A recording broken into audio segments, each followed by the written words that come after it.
Your CV is very, very inspiring, actually. Some would say it's intimidating, but I look at it as inspiring because I can see your face now. For you Great. to achieve this, and you're using one of my core values, excellence, I believe, to have been such a great achiever. It's a very inspiring CV to me. So I'll summarize it. I'll go ahead and summarize it. So Juliet was named by Forbes as one of the top 20 power women in Africa by the London Business School. Can you all hear me? Please, if you can hear me, can you wave or give me a heads up? I can hear you. Good evening. Oh, Dr. Osoro, good evening. She was named by Forbes as one of the top 20 power women in Africa. Juliet was also named by the London Business School as one of the 30 women changing the world. Been featured in the BBC Africa Power Women series and on CNN Innovate Africa. Juliet is a globally respected business executive. She's a thought leader and a leading voice on innovation, transformation, and leadership. Juliet is an executive coach and a member of the Forbes Coaches Council. It's my pleasure to welcome to our Zoom meeting today and talk about excellence. Thank you so much, and hello everyone. Thank you for joining. It's a real pleasure to be able to share this time with you, and I look forward to our time together this evening and the conversation. Okay. You are also being joined by, I think, a former classmate from Ife. He is a member of our book club. His name is Sanefi Okorok, and I believe he will be wanting to connect with you after now. So I'll go straight to my very first question. What inspired you to write 30 Days of Excellence? Thank you very much. So for a long time, actually, I've always been drawn to tools that can really help me navigate life better, understand myself better, and just that can help position one for success. And I've, one of my, deep goals is just really to be the best version of myself. And I've been very inspired to share this with others. And so in putting together the book, the idea was to provide concepts, timeless principles, nuggets that are tried and tested and that are known to work in a very simple, digestible form that people can have easy access to, and that can serve as a companion, a guide towards our journey towards, whatever we're trying to achieve. Everyone has, goals that they're looking to achieve. Everyone has, a picture in front of them where they want to get to. And the intention is to just have this collection of principles and concepts that act as a reminder and a prompt to really ensure that we are organizing ourselves and the world around us to help to move us from where we are now to where we desire to be. Thank you. Thank you. Thank you so much. I love the word prompt. I love the word prompt. Let me tell you what happened today. In the morning, I put up a picture of myself reading your book. And one of the pages, it just jumped on my face. Like it practically jumped on me. I'm like, oh my God, how long will it take me to digest just these few words? And now the prompt to write my own journey, what I am going to do. That is the most powerful tool that you've given us in your book. For me, that's what I took away, that I am going to take a few things from you, but the book also gives me a tool, somewhere where I can write my own journey, work on my own path, Absolutely. while I read from you. All right. So you call the book a companion set. Why is it that? Yes, I call it a companion set because in the first place, it's a set. There are two parts to it, two materials. The first is what I refer to as the tabletop flip book, which is this. And it's just designed to be able to sit comfortably on your desk or anywhere that is visible to you, and you flip it from one day to the next.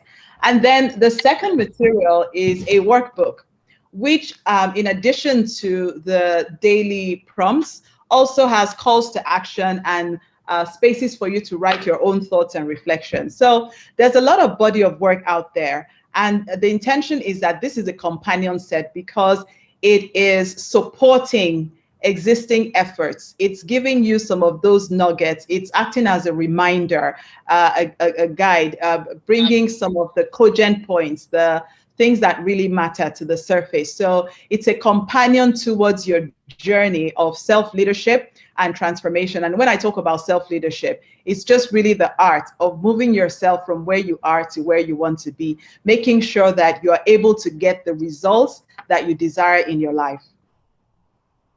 Okay, thank you. If you have any question for Juliet, please write it down or send it to the chat room. So, or just get ready because we will also open the floor so people can ask questions.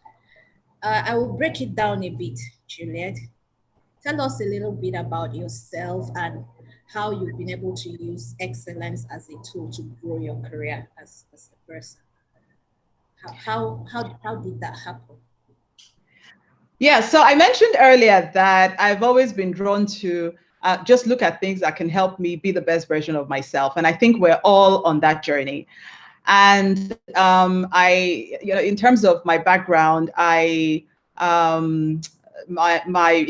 background is in engineering. That's what I studied, computer engineering.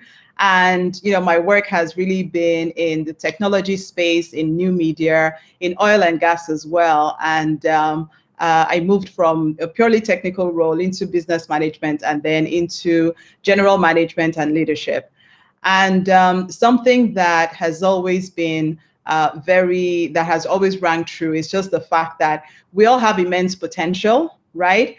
And I believe we all have dreams. And I think everyone deserves a chance at being able to accomplish those dreams and just really realizing our full potential.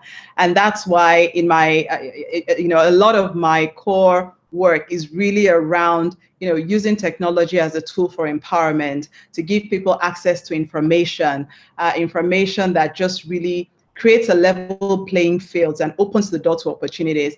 What we can achieve as human beings is infinitely more than the limitations and the boundaries that we usually impose on ourselves. And so, having these tools that could just, help us to open that door, right? And really move closer towards, realizing and fulfilling our dreams. And this is also a passion area for me. I've, run some, master classes, leadership development programs through an initiative I call Beyond Limits. And that's why this is also described as a companion set, because it is complementary to some of the existing body of work out there. And and it's great to be on this ongoing journey. I want to ask you, what is that one question you get asked every time about structuring oneself for success? What is that one question you get? Yes, it's a good question. Something that comes up a lot is just people saying, how do I get from, I have this goal, but it just seems so big. And how do I mobilize myself to get from where I am to that desired picture, to have my vision realized? And what I often say is, first of all, you need to clearly articulate what that is, which is really the essence of clearly articulating your vision. And that's covered in the book. Exactly. And even going as far as writing it. Exactly. And even going as far as writing it down so that it's not just in your head, because if it's in your head, it can be blurry, fuzzy, you can wriggle out of it. It's not really, but if you write it down, it's concrete as a first step. But also, to achieve anything, you need a plan. Otherwise, it's just wishful thinking, right? And so to actually then look at, for what I'm trying to do, what is the plan? What do I need? What resources do I need? Maybe I need to learn something. Maybe I need to push myself out of my comfort zone. Maybe I need help in another area, and so on and so forth. So having a very concrete plan with clear milestones. And what that does, because sometimes when you have that vision or big goal you want to achieve, it may seem daunting.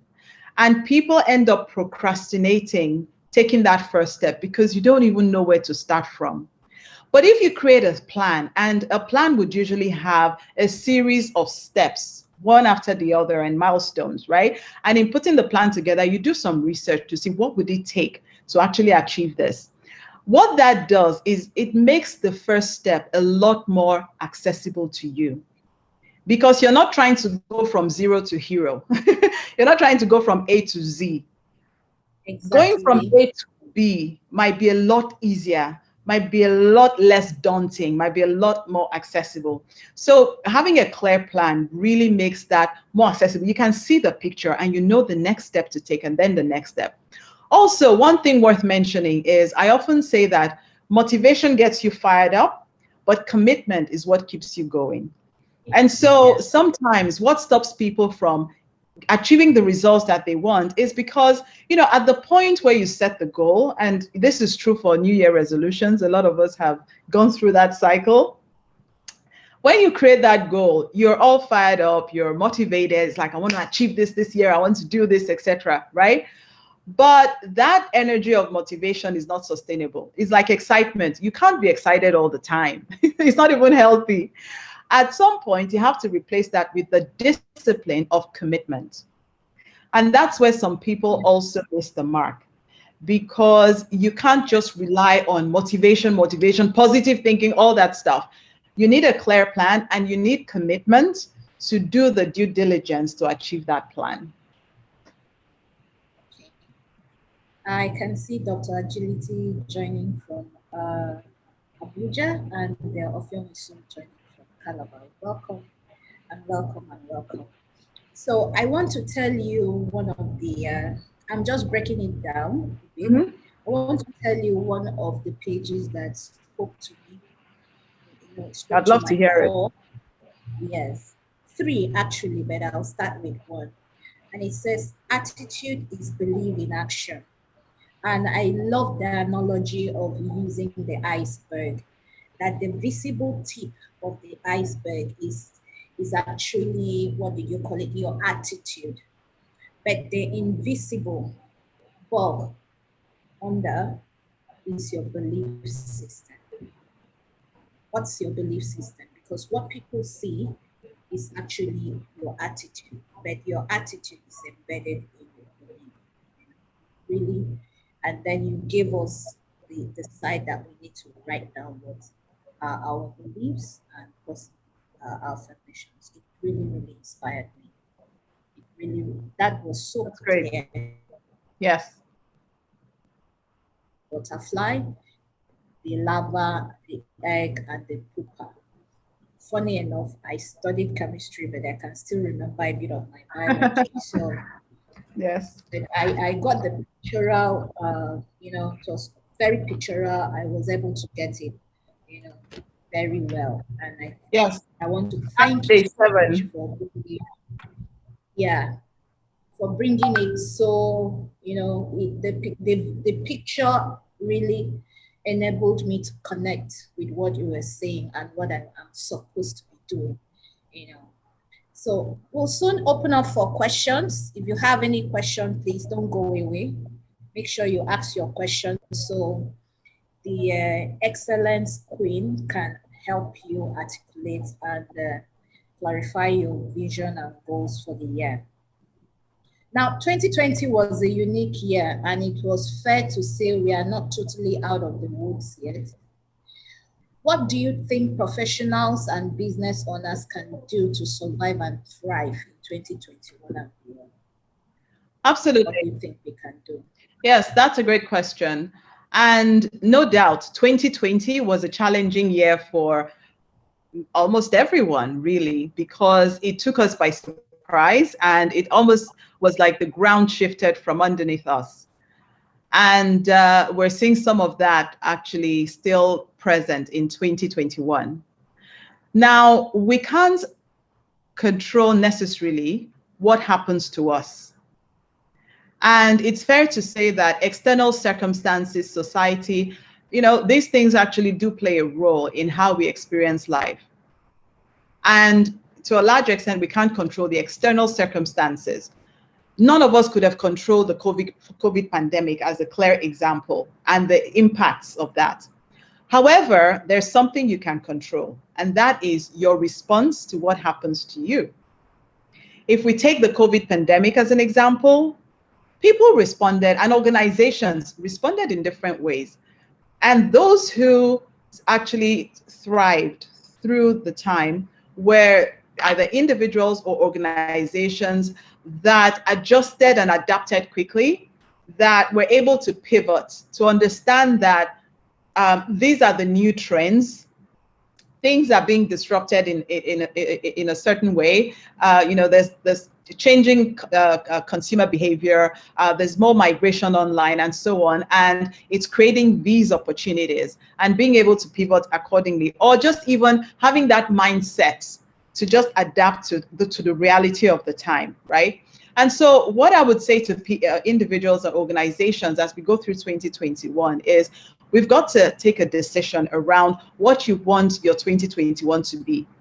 It doesn't mean you're devoid from external circumstances, but it gives you a chance at making the best of those external circumstances rather than just being, like just surrendering to what's happening or maybe being a victim or letting events overtake you, being more in the driver's seat. And that requires, just clearly making that decision and, and creating a picture of what I want my year to be, which is really going back to what we were saying about having a clear vision, looking at what do I need to do? Where do I need to change to keep this vision alive? Perhaps I was thinking certain things will take a shorter time, but because of the reality of where we are now, it's going to take longer. That's okay. How do I adjust for that? Maybe I thought things would happen offline, but now they need to happen online, right? So to see where we need to recalibrate, right, and course correct to get us on the right track. More than ever before, when you have challenges in the external environment, you need to keep your vision alive because that is what energizes you. That is what pulls you. That is what helps you to look for workarounds and just gives you the motivation to keep going. And that's what I would really mention. And then I would also link back to something you said earlier about attitude. I think it's so critical, and this is covered in the book as well, the sorts of attitude that we have. One attitude that I talk about is an attitude of gratitude. That it's important, yes, there are a number of things that are not going the way we want, but can we look around and see things we can be grateful for? For example, if we take this pandemic, the fact that you are healthy, that is something to be grateful for because it's a health crisis after all. And there are a number of people that have lost their lives or have been really, really ill as a result of the pandemic.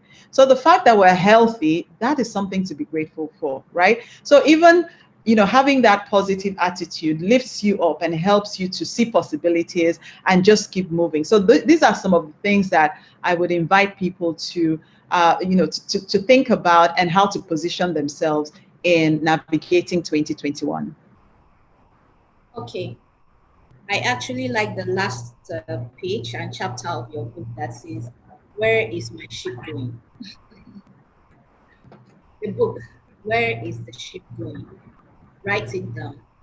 Articulate where the ship is going in the next Yeah. Yes. Where who is steering the ship? There may be detours, but keep steering towards the prize. That also, there will be challenges during the year, but keeping that space for us to be able to write down if and when there are challenges, what will be our plan B and plan A. It's a very helpful tool for people to see and recalibrate their mind and reposition themselves if at all anything goes wrong. So, ladies and gentlemen in the house, if you have any question, I'll soon be opening we'll be taking questions so that we can soon finish.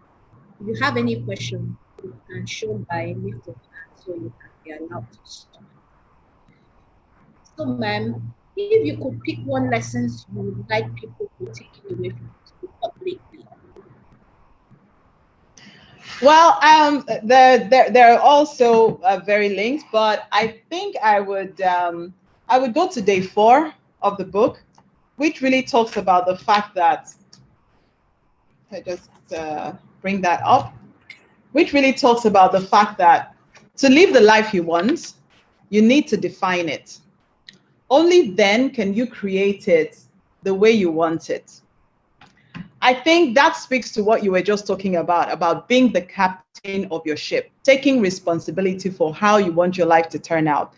Because life is not a series of random events. Life does not happen by accident. If you look at all the people that have accomplished great things in life, in business, in their personal lives, in sports, I think. in any area of life, right? They usually have a very clear intention. They're very intentional and deliberate about, going for things, about what they want and how to get there. And so my invitation to everyone is that, it's important to just clearly, because whether we know it or not, we are creating our realities. You're either doing it consciously, where you're on top of things and you're setting the course, you have a clear vision of where you want to go and you're navigating life in that direction, or unconsciously, where you're just being blown by the wind, right? You're on, maybe even on autopilot, and you're just rolling from one day to the next. And this period with the pandemic, where our structures have changed, it's so easy to find yourself rolling from one day to the next. Because for some people who are still working from home, in the past, you had very clear segmentation. You went to work, you were productive at work. Then you came back home, you did a different set of things. But now you're at home the whole time. So, your time is all meshed into one big whole. And if you're not intentional about what you want to accomplish, it's very easy that, down the line, you just realize, where did the time go? So it's very important that we're deliberate about going after what we want. Yes, and that brings me to one of the values you talked about, that you said self-discipline is the highest form of self-love, and that self-discipline is the inner strength that keeps one focused. I am taking that away. I am taking that away. Self-discipline is the inner strength that keeps one focused on a greater outcome. I am going to keep that on my table for a very long time. Yes. And the prompt also is allowing me to write the tool I will use to make sure that I am highly disciplined, and then I stay focused. Okay. Great. Is there anyone audience that would like to ask the question? Thank you. Yes. So someone has, Linda Gundu is joining and saying, I want to ask Juliet. Okay, so I need to take that question. I want to ask Juliet what her driving force in life. Thank you. Thank you very much, Linda. Thanks for the question, Linda. What my driving force is. So I alluded to that at the start of the conversation. From a very, from as far as I remember, actually, I've always been drawn to wanting to be the best version of myself. I always had this feeling that if you perform below your ability, then you do yourself a disservice, because you're telling yourself and the whole world that you're not as good as you really are. And so you owe it to yourself to be the best version of yourself, to be the best you can be, that sort of thing.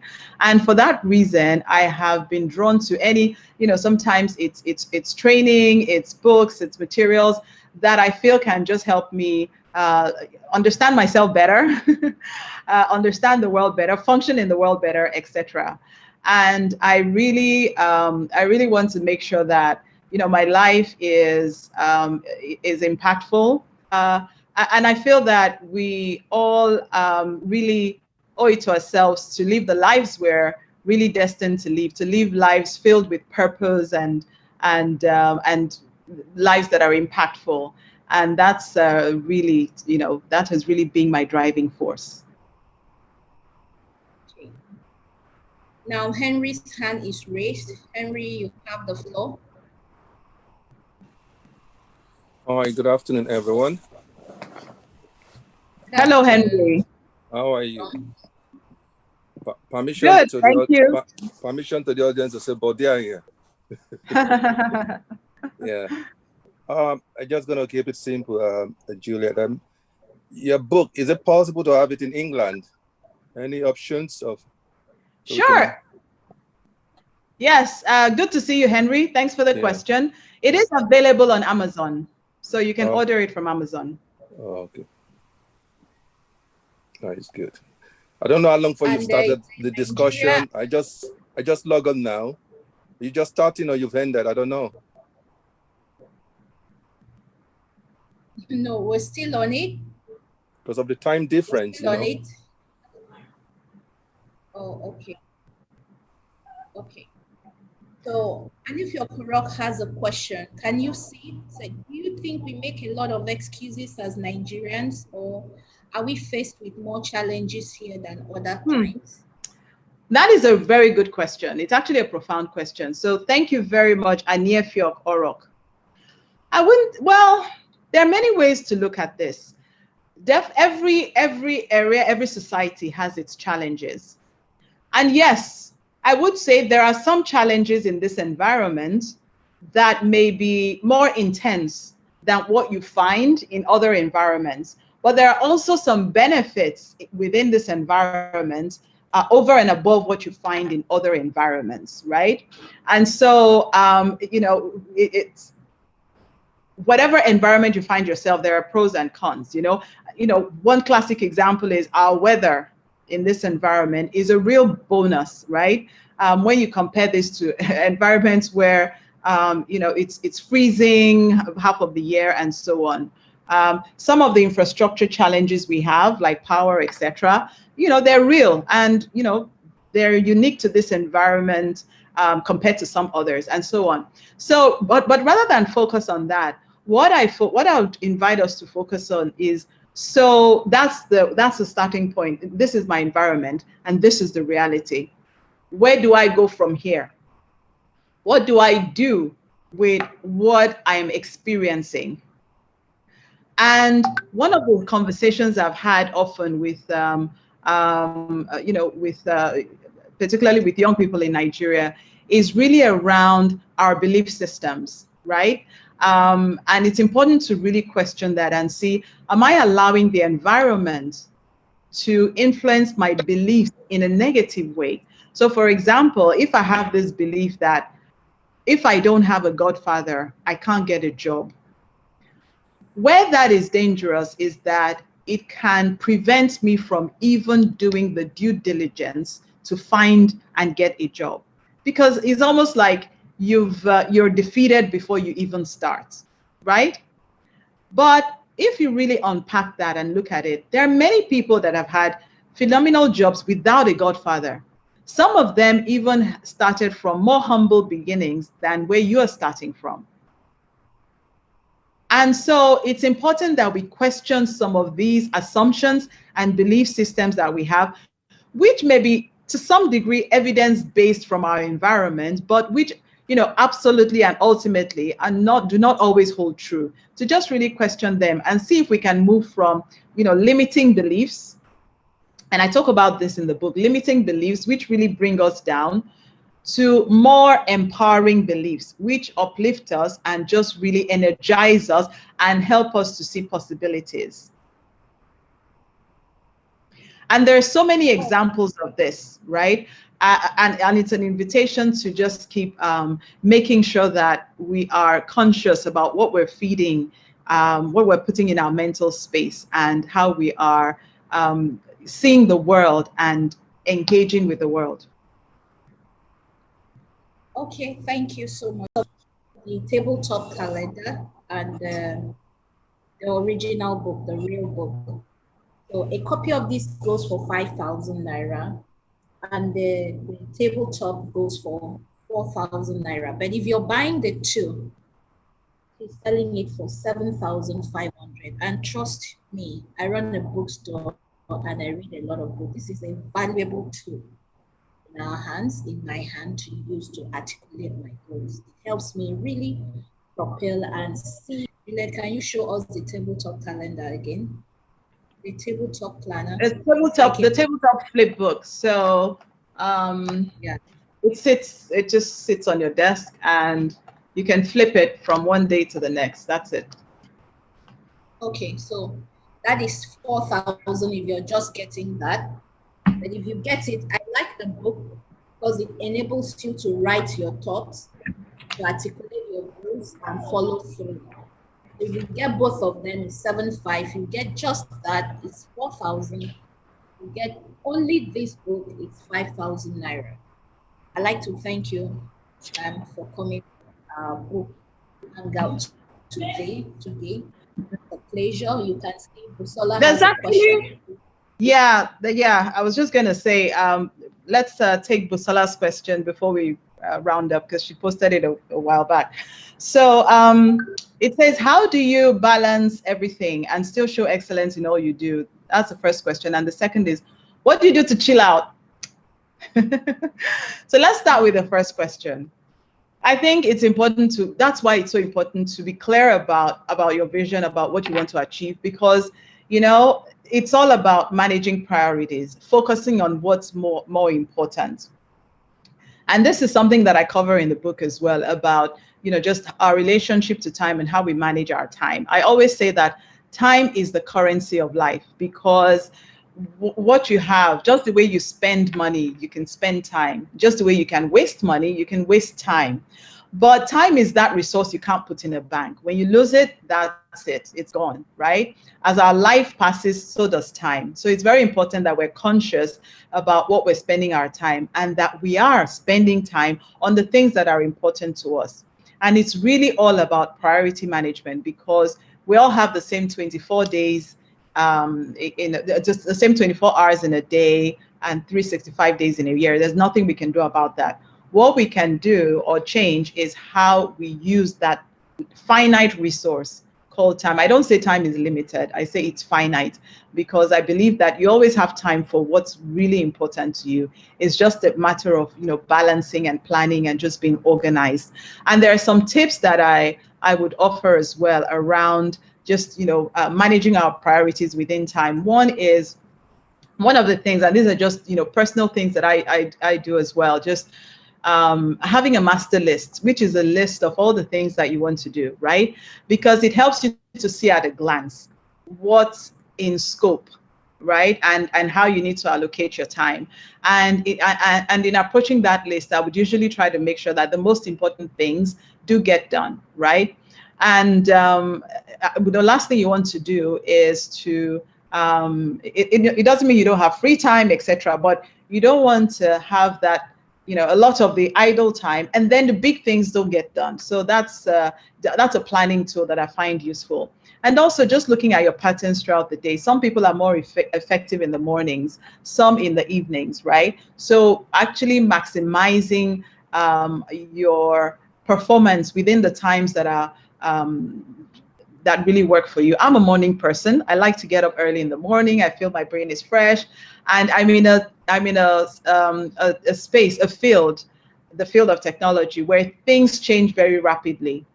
And those early morning hours are very precious to me. They're times for me to read reports, journals, look at trends, you know, latest product enhancements, get on top of email, and just get a head start to the day. So that's something that I do. Another thing I'll encourage people as a time saver is just using technology. Today, there is hardly anything you want to accomplish that you wouldn't find a how-to guide online. Maybe you're trying to write a business plan. There would be a template or a how-to guide online. You know, whatever it is you're trying to do, you can get some material to give you a head start. You don't have to start everything from scratch, right? And, you know, just leverage the people in your life as well. Sometimes maybe you're not very digitally savvy. Instead of trying to figure out, what do I read? Just sitting down with someone for 30 minutes and having them show you the ropes also gives you a head start instead of you trying to, struggle on your own to figure out, everything from scratch. So these are just some tips. Now to the second question about how do I chill out. I love music. I love to dance. And so, I do good salsa, if I can say so myself. I also, I write prose and poetry, and I love to travel. Love to travel. Thank you so much. Usola, I'm sure your questions have all been answered. Do you have a role model? Do you think a role model is critical? I've had different people. Yes. In the course of my journey, I have had different people that inspired me in different ways. I wouldn't say, that a role model is critical, because it's not like it's something like we should be on a mission to find role models. No, but in the course of life, I think, everyone now and then you find someone that inspires something in you. It could be just their approach to time. It could be how they dress. Like you see a certain amount of elegance that appeals to you. It could be one thing or the other. So, people inspire us in different ways. One of my biggest inspiration, one of my biggest models, I would say, is my late mother. She taught me courage. She used to have this saying that it's not the life that matters, but the courage you put into it.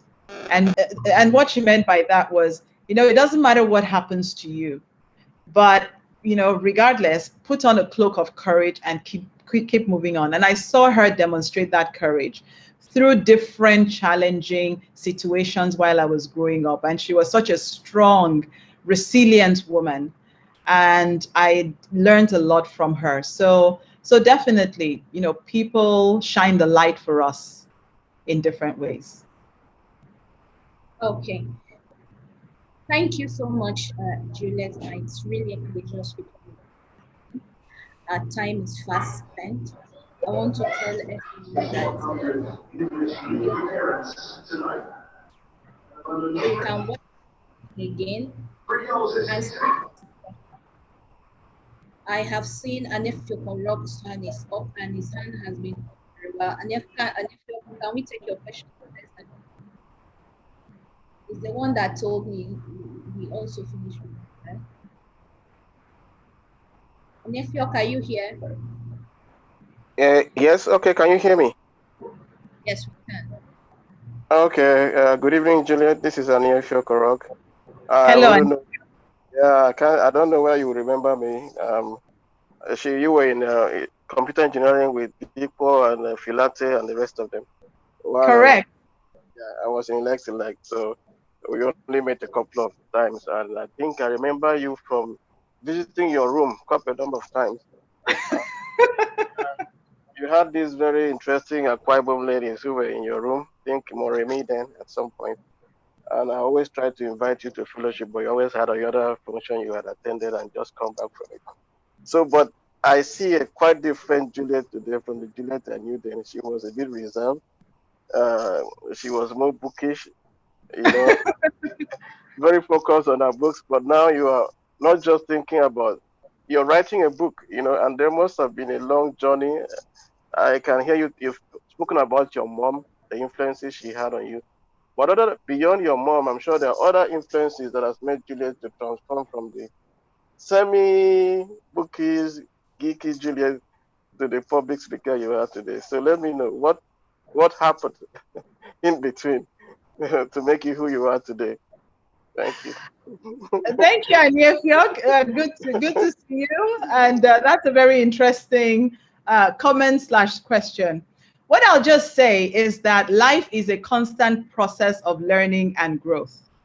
And the key word there is growth. And, part of the, premise for this book, 30 Days of Excellence, is just really about tools to help us continue to grow.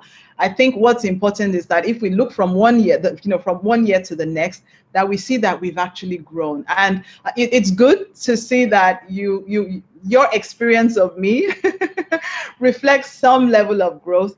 That's my life's journey. It's a constant process, and it's one that we're all on. And there are tools and principles that can really help all of us on that journey.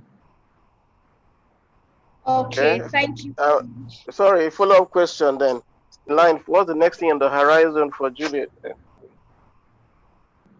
That's a good question. So my focus this year, in terms of, well, there are a number of things. As you probably know, I currently run our business at Google, our sales business across West Africa, and we're doing a lot of things to impact the digital landscape and just to empower people with technology. And there are a number of things planned this year. So that's a big focus.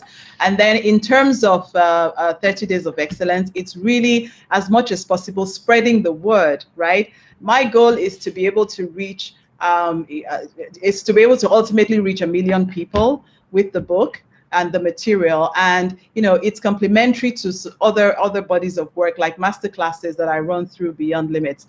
Later this year, I'm going to be announcing, and it'll be announced on social media, an excellence series, which would be a 30-day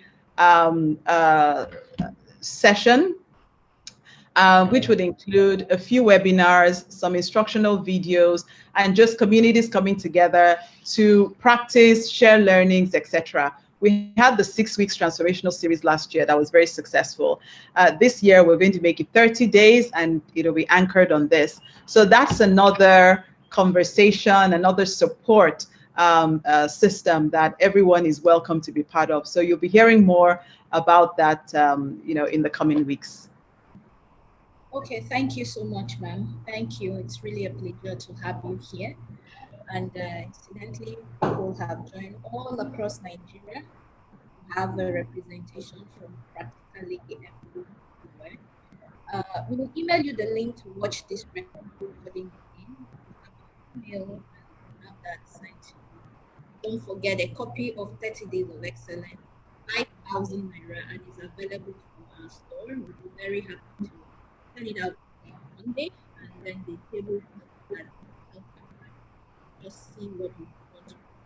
And the combo is 7.5, but each of them that will be 5.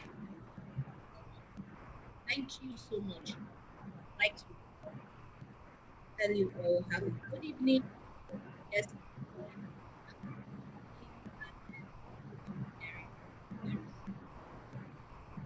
Thank you so much, everyone. This has been a great conversation. It's been great to see some old friends as well. Thank you for joining this, and it's been a real pleasure. Have a lovely evening. Yeah, bye-bye. Bye-bye. Busola, yes, I can post it to Lagos. It's 24 hours. Takes just 24 hours. Next day delivery. Please DM me your address, and that will be sorted. Thank you, Busola, and all the Monetize Your Knowledge community. Thank you for coming, and Boldoz Book Club community. Thank you so much for coming. Bye-bye for now. Bye. There's no raised hands, so I have copies of the tabletop calendar and the original book, the real book. So a copy of this goes for 5,000 naira, and the tabletop goes for 4,000 naira. But if you're buying the two, he's selling it for 7,500. And trust me, I run a bookstore and I read a lot of books. This is a valuable tool in our hands, in my hand, to use to articulate my goals. It helps me really propel and see what I am trying to achieve in my own book first. So if you need a copy of this, we'll be very happy to send it to you.